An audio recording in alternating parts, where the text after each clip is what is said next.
वो है geography. Geography का पहला लेक्चर है और इसमें हम लोग पूरा ज्योग्राफी पढ़ेंगे, ठीक है। तो यहाँ से भी निश्चित तौर पे 10 प्रश्न बीपीएससी में भी पूछे जाते हैं, साथ साथ अन्य एग्जाम में भी ज्योग्राफी के बहुत सारे प्रश्न पूछे जाते हैं।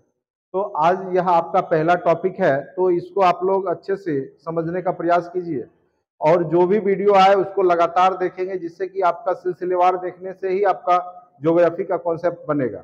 इसीलिए यह जो टॉपिक है ज्योग्राफी का, जो भूगोल पहला चैप्टर है, उसको आप लोग समझने का प्रयास कीजिए और यहाँ से निश्चित तौर पे प्रश्न पूछे जाते हैं। तो सबसे पहले हम लोग आज जानेंगे कि भूगोल कहते किसको हैं। तो भूगोल दो शब्द से मिलकर बना है, एक भू और दूसरा गोल, यानी पृथ्वी गोल है। शुरुआत में सिर्फ पृथ्वी का अध्ययन ही भूगोल के अंतर्गत पढ़ाया जाता था, लेकिन आगे चल करके इसका क्या हुआ कि विषय का स्वरूप जो है चेंज हुआ और अभी आप केवल पृथ्वी ही नहीं वरन पूरे विश्व, पूरा वर्ल्ड, पूरा आप ब्रह्मांड कह सकते हैं कि इसके अंतर्गत पढ़ाया जाता है। साथ साथ मानविकी भूगोल भी इसमें पढ़ाया जाता है, ठीक है। तो यहाँ पर इसका जो है समय के साथ ही परिवर्तन हुआ इसके अध्ययन में। सबसे पहला यहाँ लिखा हुआ भूगोल एक क्या है, विकासशील विज्ञान है और इसका अध्ययन पृथ्वी की उत्पत्ति के साथ ही प्रारंभ हो गया था और इसका स्वरूप और उद्देश्य जो है वो समय परिवर्तन के साथ परिवर्तित होते रहे हैं। तो ये बात आप याद रखेंगे, जो भूगोल है यह जब पृथ्वी बनी और जब मानव सभ्यता का विकास हुआ तभी से इस पर लोग चिंतन मनन करने लगे, लेकिन धीरे धीरे इसका क्या हुआ कि स्वरूप में विस्तार आया और अभी बहुत व्यापक रूप में हम लोग ज्योग्राफी को पढ़ते हैं। जो भूगोल है वो दो शब्द से मिलकर के बना है, एक पहला आपका जियो और दूसरा क्या है आपका ग्राफी, जो कि लैटिन शब्द है जियो और ग्राफी। यानी जियो का अर्थ होता है पृथ्वी और ग्राफी का अर्थ होता है वर्णन, यानी पृथ्वी का वर्णन करना ही ज्योग्राफी कहलाता था, लेकिन वर्तमान में इसमें और भी आयाम जुड़ चुके हैं। अब देखिए कई बार प्रश्न पूछेगा कि भूगोल का पिता किसको कहा जाता है। तो भूगोल का पिता याद रखेंगे स्टूडेंट्स, हिकेटियस को कहा जाता है। यहाँ पे आपने देखा, यहाँ पे जो इमेज है वो हिकेटियस का ही है। तो भूगोल का पिता किसको कहा जाता है, हिकेटियस को। लेकिन देखिए भूगोल भी कई प्रकार के हैं, जैसे गणितीय भूगोल अगर दे दे शब्द में, गणितीय भूगोल के पिता किसको कहा जाता है, तब आपको बोला इरेटोस्थनीज को। जब मैथमेटिकल ज्योग्राफी पूछे गणितीय भूगोल तब आपको इरेटोस्थनीज बोलना है। जब आपको पूछे कि भूगोल का पिता किसको कहा जाता है, सीधे पूछ दे, तब आपको हिकेटियस बोलना है। और आधुनिक भूगोल का पिता किसको कहा जाता है, हमबोल्ट को। और मानव भूगोल का पिता रेटजेल को कहा जाता है। यानी चार ज्योग्राफी के पार्ट हैं और चारों के फादर अलग अलग हैं, तो याद रखेंगे आप लोग। भूकेंद्रीय स्थिर सिद्धांत प्लेटो और टॉलमी ने दिया है। सूर्य केंद्रीय स्थिर सिद्धांत कोपरनिकस ने दिया है, यानी ब्रह्मांड के केंद्र में सूर्य है। सभी ग्रह सूर्य के परिक्रमा दीर्घ वृत्ताकार पथ पे करते हैं, यह बात केपलर ने बोला है। जो सभी ग्रह हैं अपनी अपनी कक्षा में सूर्य के चारों ओर चक्कर लगा रहे हैं, यह बात किसने बोला है, ग्रह का जो मोशन गति के बारे में जो चर्चा किया है वो केपलर ने किया है। आप लोग फिजिक्स में ही पढ़े होंगे, क्योंकि मैथमेटिकल ज्योग्राफी का ही मैथमेटिकल एक्सप्रेशन क्या कहलाता है, आपका फिजिक्स कहलाता है। तो फिजिक्स में आपने केपलर्स लॉ वगैरह पढ़े ही होंगे। उसके बाद हम लोग पढ़ेंगे कि जो यह ब्रह्मांड है, यह ब्रह्मांड की उत्पत्ति कैसे हुई। तो जो सबसे ज्यादा मान्यता प्राप्त सिद्धांत है वह है कि ब्रह्मांड की उत्पत्ति महाविस्फोट सिद्धांत के माध्यम से हुई है, बिग बैंग थ्योरी। यानी कभी पृथ्वी या पूरा ब्रह्मांड एक छोटा गोलक के रूप में था जिसमें आकस्मिक विस्फोट हुआ और उसका विस्तार धीरे धीरे हो गया और आज भी यह विस्तार होते जा रहा है। इस बात की नासा ने भी पुष्टि की है, क्योंकि जितने भी आकाश गंगाएं हैं, तारे हैं, उसके बीच की दूरियां बढ़ रही है। तो ये याद रखिएगा कि बिग बैंग थ्योरी के प्रतिपादक कौन है। तो जॉर्ज एब लेमेंटेरे रह सकता लिखा हुआ, या सीधे जॉर्ज लेमेंटेरे भी लिखा रह सकता है, या जॉर्ज एब लेमेंटेरे भी लिखा रह सकता है। तो ये बिग बैंग थ्योरी जो ब्रह्मांड की उत्पत्ति का सिद्धांत है वो कौन सा है, सर्वमान्यता प्राप्त है, बिग बैंग थ्योरी, ठीक है, महाविस्फोट सिद्धांत। अब आगे चल करके भूगोल को हम लोग मेन रूप से दो भागों में बांटेंगे और इसी का अध्ययन हम लोग करेंगे।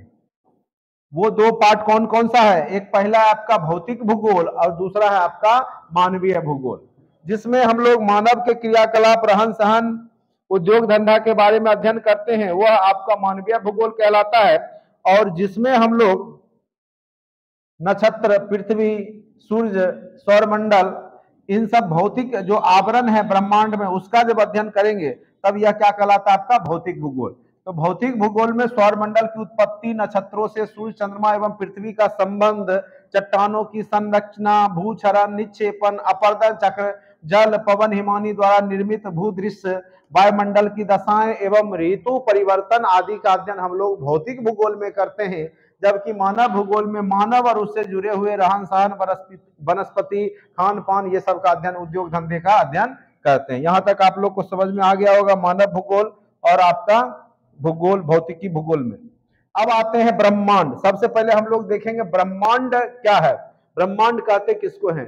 तो अस्तित्वमान द्रव्य एवं ऊर्जा का सम्मिलित रूप ही क्या है? ब्रह्मांड है। जो चीज आप देखते हैं और जो चीज नहीं देखते हैं, दोनों मिलकर के यह ब्रह्मांड बना है। जैसे हम ऊर्जा, एनर्जी को नहीं देख रहे, लेकिन हमारे आपके अंदर सूर्य एनर्जी देता है, सनलाइट से आपको एनर्जी मिलता है, भोजन करते हैं उससे आपको एनर्जी मिलता है, लेकिन एनर्जी को आप नहीं देख सकते हैं, ठीक है। और जो चीज आप छूते हैं, स्पर्श करते हैं, तो वो द्रव्यमान है, कोई भी वस्तु हो सकता है, पार्टिकल्स हो सकता है। तो यही कहा गया कि ब्रह्मांड जो है अस्तित्वमान द्रव्य एवं ऊर्जा का सम्मिलित रूप है। और ब्रह्मांड की उत्पत्ति का सिद्धांत क्या है? महाविस्फोट सिद्धांत। और कहोगे कि महाविस्फोट सिद्धांत क्या है? तो महाविस्फोट सिद्धांत देखिए क्या है। आरंभ में वे सभी पदार्थ जिससे ब्रह्मांड बना है अति छोटे गोलक एकांकी परमाणु के रूप में एक स्थान पर स्थित था, जिनका आयतन अत्यधिक सूक्ष्म और तापमान एवं घनत्व अनंत था। अत्यधिक संकेंद्रण के कारण उसमें आकस्मिक विस्फोट हुआ और वही बिग बैंग या महाविस्फोट कहलाया। और इस बात का एक रिसर्च में भी साबित किया गया था। ब्रह्मांड के रहस्यों को जानने के लिए European centre for nuclear research द्वारा जेनेवा में LHC, जिसको लॉर्ड हैडन कोलाइड कहा गया, ऐतिहासिक महाप्रयोग, एक बार सुने होंगे 2012 में बोला जा रहा था कि दुनिया खत्म हो जाएगी, क्योंकि यही प्रयोग होने वाला था, ठीक है। प्रयोग किया गया, इसमें प्रोटॉन बीमों को लगभग प्रकाश की गति से टकराया गया और हिग्स बोसोन के निर्माण का प्रयास किया गया। और वैज्ञानिक का मानना है कि यही गॉड पार्टिकल्स है, हिग्स बोसोन, और इसी से पूरे संसार की उत्पत्ति हुई है। तो वैज्ञानिक का मानना है कि पार्टिकल के नाम से जाना जाने वाला हिग्स बोसोन में ही ब्रह्मांड के रहस्य छिपे हैं। और ब्रह्मांड में अनुमानतः कितने अरब आकाशगंगाएं हैं? 100 अरब आकाशगंगाएं हैं। और आपको पता होगा कि एक आकाशगंगा में 100 अरब तारे हैं। अब सोच सकते हैं कि ब्रह्मांड कितना बड़ा है, और सूर्य भी उसमें से एक तारा है। यानी पूरे ब्रह्मांड में अरबों, 100 अरब आकाशगंगा है, और एक आकाशगंगा में 100 अरब तारा है, और उसमें से भी सूर्य एक तारा है। यानी आप ब्रह्मांड के एक कण पे निवास करते हैं। इतना विशाल बड़ा आपका ब्रह्मांड है, ठीक है। और हमारे जो पृथ्वी या सूर्य जिस आकाशगंगा में है उसको हम मंदाकिनी कहते हैं, या उसको मिल्की वे कहा जाता है, या गैलेक्सी, जो भी कहे। यह सर्पिलाकार है। किस प्रकार का है यह? तो सर्पिलाकार है, सांप के आकार का। जैसे सांप इस प्रकार का रहता है, तो उसी प्रकार से ये है आपका जो आपका आकाशगंगा है। कैसा है? सर्पिलाकार है। इस प्रकार से आप देखेंगे कि आकाशगंगा तारों का समूह, असंख्य तारे, अरबों तारे मिलकर के आकाशगंगा। और आकाशगंगा में कुछ तारे बन भी रहे होते हैं, कुछ तारे समाप्त भी हो रहे होते हैं। सबका एक आयु पीरियड होता है। तारा भी, जैसे सूर्य भी एक तारा है, तो उसकी आयु 5 अरब साल है। 5 अरब साल में वो स्वतः खत्म हो जाएगा, ठीक है। उसका भी बैटरी लो हो जाएगा। तो कहने का अर्थ है जब वो खत्म हो जाएगा तो पृथ्वी वगैरह जीव जंतु सब खत्म हो जाएंगे, ठीक है। तो एक आयु है, हर एक चीज का एक आयु है। हमारा आपका भी एक आयु है 60 साल। उसी प्रकार से 60-70 साल जो भी कहिए। अब आते हैं हम लोग नेक्स्ट टॉपिक जो है आपका सौरमंडल। सौरमंडल, तो सौरमंडल सिंपल सा आप लोग बचपन से पढ़ते आते हैं। सूर्य और उसके जो 8 ग्रह जो समूह मिलकर के एक वृत्ताकार पथ पे चक्कर लगाते हैं, वही क्या है आपका सौरमंडल है। तो सौरमंडल में मेन रूप से आपके ग्रह हैं और सूर्य है, साथ साथ उपग्रह हैं, कुछ उल्का पिंड वगैरह है। तो वही चीज का सम्मिलित रूप क्या कहलाता है आपका? सौरमंडल। सूर्य और उसके जो भी ग्रह है, यहां देखिए हमारे सौरमंडल में सूर्य, ग्रह, उपग्रह, तारे और उल्का पिंड शामिल है। उल्का पिंड भी है। सौरमंडल के केंद्र में कौन स्थित है? तो सूर्य स्थित है। और सौरमंडल के ग्रहों की संख्या कितनी है? 8। पहले 9 था, लेकिन अब कितना है? 8 है। बुध, शुक्र, पृथ्वी, मंगल, बृहस्पति, शनि, अरुण, वरुण, ये सभी क्या हैं? सूर्य के चारों ओर चक्कर लगाते हैं अंडाकार पथ पे, ठीक है। तो ये सब सौरमंडल के ही पार्ट है। अब थोड़ा सा मैं आपको सौरमंडल दिखाना चाहूंगा कि अगर सौरमंडल का इसमें इमेज होगा तो मैं दिखा दूं, लेकिन इसमें सौरमंडल नहीं है। तो चलिए मैं आपको बना करके ही दिखा देता हूं।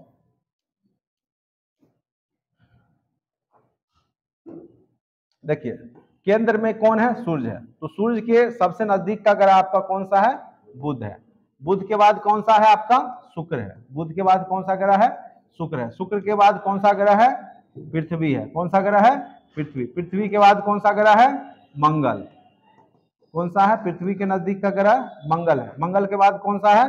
बृहस्पति। मंगल के बाद कौन सा है? बृहस्पति। बृहस्पति के बाद कौन सा है? शनि। इधर बना देते हैं। बृहस्पति के बाद कौन सा है? शनि। शनि आपका 7 वलय है, ठीक है। उसके बाद अरुण है, उसके बाद कौन सा है? वरुण है, ठीक है। तो ये 8 ग्रह है। तो सबसे नजदीक का ग्रह कौन सा है आपका? बुध है। लेकिन सबसे गर्म ग्रह नहीं है ये। बुध सबसे गर्म नहीं है, जबकि सूर्य के नजदीक है। लेकिन सबसे गर्म कौन है? शुक्र। क्योंकि वहां पे मीथेन गैस का बादल छाया हुआ है, जिस कारण से शुक्र सबसे ज्यादा गर्म ग्रह है। हरा ग्रह पृथ्वी या नीला ग्रह के रूप में जाना जाता है। मंगल लाल ग्रह के रूप में जाना जाता है। बृहस्पति पीला ग्रह के रूप में जाना जाता है। और सबसे बड़ा ग्रह आपका सौरमंडल का कौन है? बृहस्पति, ठीक है। आगे इसकी चर्चा हम लोग देखते हैं। अब देखिए एक होता है परिक्रमण गति, परिक्रमा करना, और उपग्रह की संख्या भी लिखा हुआ है। तो देखिए बृहस्पति जो है 11.86 वर्ष में सूर्य का एक परिक्रमा करता है। परिक्रमा करना मतलब जैसे कोई केंद्र में है उसके चारों ओर घूमना। और एक होता है घूर्णन गति, लट्टू की तरह एक ही अक्ष पे, जैसे लट्टू है वो अपने ही अक्ष पे घूमता है, तो उसको क्या बोलेंगे? घूर्णन गति। और घूर्णन गति के कारण दिन और रात होता है। घूर्णन गति के कारण क्या होगा? दिन और रात। और परिक्रमण गति के कारण क्या होगा? मौसम परिवर्तन। अगर पूछेगा दिन रात का छोटा बड़ा होना किस गति के कारण होता है, तो क्या बोलिएगा? परिक्रमण गति। किस कारण से? परिक्रमण गति। सिर्फ दिन रात होता है घूर्णन गति से, लेकिन दिन रात का छोटा बड़ा होना परिक्रमण गति, ठीक है। तो ये सब प्रश्न बार बार पूछे जाते हैं। बुध मात्र 88 दिन में ही घूम लेता है सूर्य के चारों ओर, यानी 1 वर्ष पूरा कर लेगा। सबसे ज्यादा अभी उपग्रह जो है आपके शनि के पास 82। कितने ग्रह हैं शनि के पास उपग्रह? 82, 82। उसके बाद बृहस्पति के पास है 79 उपग्रह, याद रखिएगा। मंगल के पास 2 उपग्रह है, फोबोस और डिमोस। क्या नाम है उसका? फोबोस और डिमोस, मंगल के पास। और ये 687 दिन में चक्कर लगा लेता है मंगल ग्रह। पृथ्वी आपको पता ही 365 दिन, 6 घंटे में पूरा चक्कर लगा लेता है। वही 6 घंटा 4 वर्ष में 24 घंटा होता है, और उस साल लीप वर्ष हो जाता है। शनि 29.46 वर्ष में चक्कर लगाता है। तो ये सब चीज आप लोग बार बार पढ़े, बचपन से पढ़ते आ रहे हैं, तो ये सब में आपको दिक्कत नहीं होगा। 84 वर्ष में 13 उपग्रह है। वरुण जो है 164.80 वर्ष में चक्कर लगाता है, और इसके पास 27 उपग्रह है। अब आइए यहां से महत्वपूर्ण तथ्य आता है निकल करके। ये प्रश्न आपको बार बार पूछेगा, विशाल लाल धब्बे वाला ग्रह किसको कहा जाता है? लाल धब्बा है, ऐसे दिखने में पीला, लेकिन लाल लाल धब्बा उस पे है। किस पे? तो बृहस्पति ग्रह पे। ऐसे भी बृहस्पति के दिन हम लोग जो है सत्यनारायण भगवान या विष्णु भगवान की पूजा करते हैं, और उनका ड्रेस कैसा है? पीला। तो याद रखिएगा बृहस्पति का रंग क्या है? पीला है। भोर का तारा या सांझ का तारा, सुबह या शाम में दिखने वाला ग्रह कौन सा है? शुक्र। और पृथ्वी की बहन भी कहलाता है, क्योंकि जितना बड़ा पृथ्वी का साइज है लगभग उतना ही बड़ा शुक्र भी है। इसीलिए पृथ्वी की जुड़वा बहन किसको कहा जाता है? शुक्र को। क्योंकि पृथ्वी और शुक्र दोनों लगभग साइज में बराबर है और नजदीक का भी ग्रह है। पृथ्वी की बहन किसको कहा जाता है? शुक्र को। प्यार की देवी भी किसको कहा जाता है? शुक्र को, वेनस। रात में लाल दिखाई देने वाला ग्रह है मंगल। और किस कारण से लाल दिखता है? तो फेरस ऑक्साइड के कारण। आयरन ऑक्साइड है, लोहा ही बोलते हैं उसको, वहां पे लोहा अयस्क ज्यादा होने के कारण यह ग्रह कैसा दिखता है? लाल दिखता है। तो मंगल ग्रह के लाल होने का कारण एक ही कारण है, वहां पे आयरन ऑक्साइड की प्रचुरता। वहां पे बहुत ज्यादा आयरन लिखा रहे, फेरस रहे, बात एक ही है। सबसे बड़ा ग्रह आपका कौन सा है? बृहस्पति, याद रखिएगा। और इसका सबसे बड़ा उपग्रह का नाम है ज्ञानीमेड। क्या नाम है? ज्ञानीमेड, सबसे बड़ा उपग्रह। इसके पास अभी कितने उपग्रह हैं? 79, याद रखिएगा। सबसे छोटा ग्रह कौन सा है? बुध। सबसे चमकीला ग्रह कौन सा है? और चमकीला प्लस गर्म कौन सा है? शुक्र। क्योंकि यहाँ पे मीथेन गैस का बादल है, जो इसको एक गैस चैम्बर के रूप में बना देता है। जैसे प्रेशर कुकर में होता है ना, गैस चारों ओर से निकलता नहीं है तो ज्यादा हो जाता है। तो उसी प्रकार से यहाँ पे आप देखेंगे शुक्र ग्रह पे गैस का बादल छाया हुआ है मीथेन गैस का, जो इसको एक चैम्बर बना देता है, जिस कारण से सबसे ज्यादा गर्म ग्रह आपका शुक्र ही है। सांझ का तारा भी और भोर का तारा भी किसको कहा जाता है? शुक्र को ही कहा जाता है। यहां तक आप लोग समझ गए होंगे और याद भी हो गया होगा, उम्मीद करते हैं। उसके बाद सूर्य के सबसे नजदीक का ग्रह अभी हमने आपको बताया बुध है।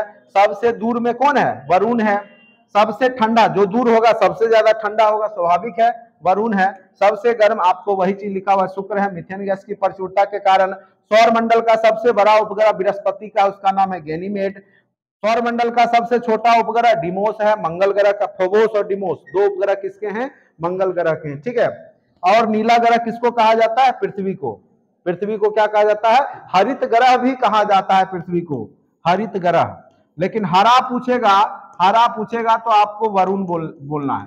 लेटा हुआ ग्रह पूछे तो आपको क्या बोलना है? अरुण बोलना है। अगर पूछा कौन सा दो ग्रह उल्टा गति करता है, जहां पे सूर्योदय पश्चिम में होता है, तो शुक्र और अरुण। शुक्र और अरुण में क्या होता है? सूर्योदय होगा आपका पश्चिम में और सूर्यास्त होगा पूरब में, क्योंकि उसका गति उल्टा है। सभी ग्रह किधर से किधर घूमते हैं? सभी ग्रह पश्चिम से पूरब घूमते हैं, इसीलिए सूर्योदय पूरब में होता है। जबकि शुक्र और अरुण उल्टा घूमता है, यानी यह पूरब से पश्चिम घूमता है। शुक्र और अरुण किधर घूमता है?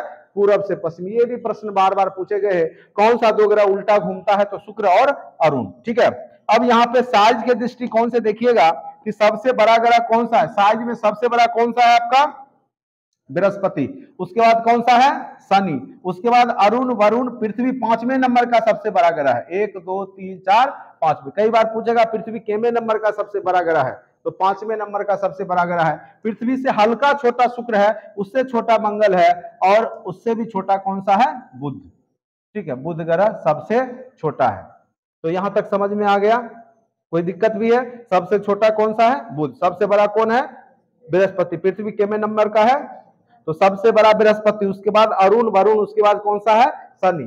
सॉरी, अरुण वरुण के बाद पृथ्वी, उसके बाद बृहस्पति के बाद शनि, शनि के बाद अरुण वरुण, याद रखिएगा। और शनि के चारों ओर 7 वलय भी है, जो उसके चारों ओर घूमते रहता है, जो उसका एक आकार देता है, एक सुंदर आकार देता है, ठीक है। और क्षुद्र ग्रह की पेटी भी है किन दो ग्रहों के बीच में? जैसे ये है आपका क्षुद्र ग्रह की पेटी, आपने पढ़ा होगा। ये जैसे ये सन है, सूर्य है, उसके बगल में कौन सा ग्रह है? बुध है। बुध के बाद कौन सा है? शुक्र है। उसके बाद कौन सा है? पृथ्वी है। पृथ्वी है। उसके बाद कौन सा है? मंगल है। तो मंगल और बृहस्पति के बीच में क्षुद्र ग्रह की क्या है?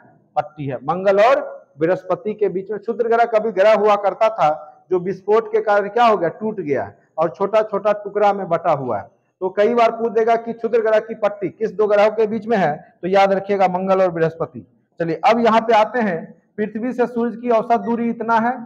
व्यास सूर्य के बारे में है, घूर्णन अवधि दिया हुआ है 25.38 दिन। और इसमें मिश्रण क्या क्या चीज का है? हाइड्रोजन और हीलियम। सूर्य में ज्यादा मात्रा में हाइड्रोजन है और हीलियम 26.5 है, और 71% क्या है आपका? सूर्य में 71% क्या है? हाइड्रोजन। ये भी प्रश्न पूछ सकता है। और यहाँ पे नाभिकीय संलयन अभिक्रिया होता है। नाभिकीय संलयन होता है। दो नाभिक आपस में जुट करके एक बड़ा नाभिक बनाते हैं, विखंडन नहीं होता है। सूर्य में क्या होता है? नाभिकीय संलयन होता है, दो छोटे नाभिक जुड़ करके बड़े नाभिक बनते हैं। यह प्रश्न भी कई बार पूछा जा चुका है। अब यह पृथ्वी है, क्षेत्रफल वगैरह याद कर लीजिएगा अपना। 71% यहाँ पे क्या है? जल है, और 29% पार्ट में ही क्या है? थल है। सूर्य से दूरी इतना किलोमीटर है। यह प्रश्न बार बार पूछा गया है। सूर्य का प्रकाश पृथ्वी पर पहुंचने में कितना समय लेता है? 8 मिनट 16.6 सेकेंड। 8 minute 16.6 second. और पृथ्वी का परिक्रमण अवधि, जो सूर्य के चारों ओर घूमता है पृथ्वी, कितने समय में? 365 दिन 6 घंटे। 365 दिन 6 घंटे। और पृथ्वी अक्षीय घूर्णन, यानी जो घूर्णन गति करते हैं अपने अक्ष पे, पृथ्वी 23 घंटा 56 मिनट में घूम जाता है। इसी कारण से 24 घंटा में हम लोग क्या बोलते हैं? दिन, मतलब समय बदल जाता है। नहीं, 24 घंटा में आपका अगला दिन आ जाता है। तो कहने का अर्थ है, चूंकि पृथ्वी अपना घूर्णन 23 घंटा 56 मिनट में पूरा कर लेती है। पृथ्वी का एकमात्र उपग्रह है, वो है चंद्रमा। कौन सा उपग्रह है? चंद्रमा। यहां तक कोई दिक्कत भी है? चंद्रमा के बारे में देखिए, चंद्रमा का जो प्रकाश, ये बार बार, चंद्रमा पे वायुमंडल है नहीं है। अगर कोई वहां बोलेगा तो कोई बगल वाला सुनेगा नहीं, ठीक है। और चंद्रमा पृथ्वी के चारों ओर घूमता है 27 दिन 7 घंटा में। व्यास ये सब पूछेगा नहीं कभी। चंद्रमा का प्रकाश पृथ्वी तक आने में 1.3 सेकंड लगता है। कितना लगेगा? मात्र 1.3 सेकंड। क्योंकि इसे अपना प्रकाश भी नहीं है और सूर्य के पृथ्वी के बहुत ज्यादा नजदीक है चंद्रमा, इसीलिए ज्यादा समय नहीं लगता। 1.3 सेकंड में ही इसका प्रकाश पृथ्वी तक पहुंच जाता है। अब आ जाइए बुध सभी ग्रह के बारे में। जो चीज अभी हमने चर्चा किया वही लिखा हुआ है। यह सूर्य का सबसे नजदीक का ग्रह है, सबसे छोटा ग्रह है, इसके पास कोई उपग्रह नहीं है। बुध और शुक्र के पास कोई उपग्रह नहीं है, ठीक है। सबसे विशिष्ट और चुंबकीय गुण का होना, बुध के पास लेकिन चुंबकीय मैग्नेटिक फील्ड है।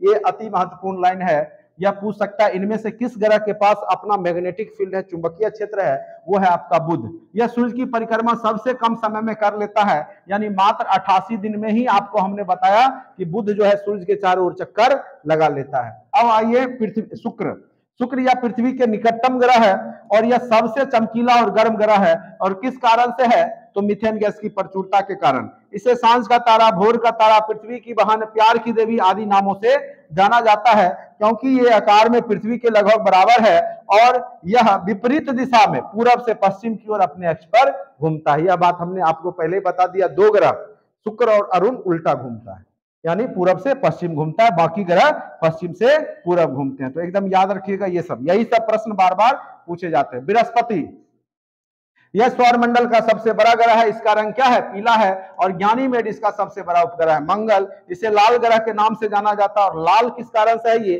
फेरस ऑक्साइड या हम उसको आयरन ऑक्साइड भी कह सकते हैं। इसके दो उपग्रह है, फोबोस और डिमोस। सौरमंडल का सबसे बड़ा ज्वालामुखी ओलिपस मेसी और सौरमंडल का सबसे ऊंचा पर्वत जो है वो निक्स ओलंपिया किस ग्रह पर है? तो मंगल ग्रह पे है। अगर पूछे विश्व में सबसे ऊंची चोटी कहां पे है, तो जो धरती पे, पृथ्वी पे सबसे ऊंची चोटी जो है वो एवरेस्ट की चोटी ही है, 8,848 मीटर। लेकिन पूरे सौरमंडल में बोले तो मंगल पे है और उसका क्या नाम है? निक्स ओलंपिया, ठीक है। तो याद रखिएगा ये चीज। अगर सौरमंडल दे दे तब आपको निक्स ओलंपिया मारना है, अगर पृथ्वी दे दे तब आपको एवरेस्ट ही मारना है। अब आ जाइए शनि ग्रह। शनि को इंग्लिश में सैटर्न बोलते हैं। यह आकाश में पीले तारे के समान दिखाई देता है। इसकी विशेषता क्या है? इसके तल के चारों ओर क्या है? 7 वलय है, ठीक है।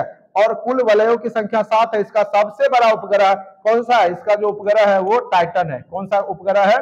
टाइटन। अभी सबसे ज्यादा उपग्रह शनि के पास ही 82। याद रखिएगा, यह प्रश्न पूछ सकता है। सबसे ज्यादा उपग्रह किसके पास है? तो शनि के पास है और उसका नाम सबसे बड़ा उपग्रह का है टाइटन। और ज्यादा कितनी संख्या है? 82। अब आ जाइए अरुण। अरुण के बारे में जानते हैं। यह अपने अक्ष पर पूरब से पश्चिम की ओर शुक्र की तरह घूमता है, यानी एक उल्टा घूमने वाला और लेटा हुआ भी ग्रह इसी को कहते हैं। किसको? क्योंकि वो बहुत अपने अक्ष पे झुका है, जिस कारण से लेटा हुआ प्रतीत होता है। तो लेटा हुआ ग्रह किसको कहा जाता है? शुक्र को। और यह सूर्य की तरफ इतना झुका हुआ है कि लेटा हुआ दिखाई देता है। और सबसे बड़ा उपग्रह इसका टाइटेनिया है। क्या है? टाइटेनिया। तो ज्ञानीमेड बृहस्पति का, टाइटन शनि का, टाइटेनिया किसका? अरुण का। ये चीज याद रखिएगा। अब फिर नेक्स्ट आते हैं वरुण। वरुण, इसको नेपच्यून भी कहते हैं। यह हरे रंग का ग्रह है, लेकिन अगर पूछे हरित ग्रह तब पृथ्वी बोलना, और हरा ग्रह बोले तब आपको वरुण बोलना है। यह यहाँ पे अति शीतल मीथेन का बादल छाया हुआ है। इसके उपग्रह में ट्रिटोन प्रमुख है। तो वरुण का उपग्रह का नाम क्या है? ट्रिटोन। पृथ्वी यह आकार में 5वां सबसे बड़ा ग्रह है। यह नीला दिखाई देता है। यह एकमात्र ग्रह है जहां जीवन संभावना है, मतलब जीवन है, ठीक है। एकमात्र उपग्रह इसका क्या है? चंद्रमा है। एक ही ग्रह है जिसपे जीवन है, वह है पृथ्वी, जहां पे जीव जंतु पेड़ पौधे हैं, ठीक है। बाद बाकी किसी ग्रह पे नहीं है वर्तमान में। तो यहां तक आप लोग समझ गए होंगे। तो सौर मंडल का एक महत्वपूर्ण टॉपिक आपका कंप्लीट हो गया।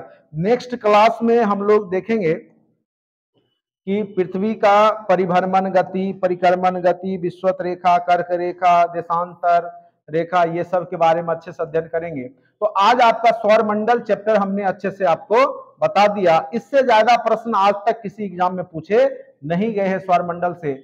अगर आप लोग इस नोट्स को पढ़ लेते हैं तो गारंटी के साथ एक भी प्रश्न ज्योग्राफी के जो भी हम बता रहे हैं जितना ही शॉर्ट में है, उससे ज्यादा आज तक पूछे नहीं गए हैं। और आज के वीडियो लेक्चर में इतना ही। धन्यवाद।